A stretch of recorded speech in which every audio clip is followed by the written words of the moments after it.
My advice to, future graduates, or whether you're just starting your journey on high school, enjoy it and don't be scared to take on the challenges that come your way. Things are going to be hard, things are going to be challenging, just like this year, but you just have to take that leap of faith.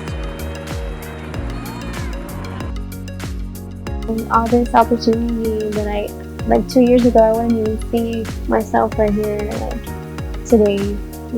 Every day is a blessing.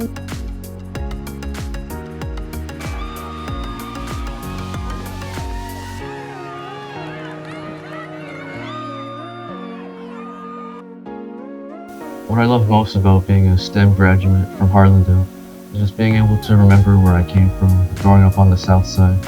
Really, the odds were against us, but we persevered and were able to graduate, some of us with a college degree at 18.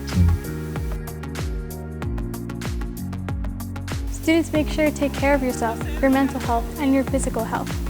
Make sure you're not being just academically driven. Make sure to enjoy the life around you. Be engaging with the community, your friends, classmates, teachers, families, and so on. Just make sure you're enjoying life altogether.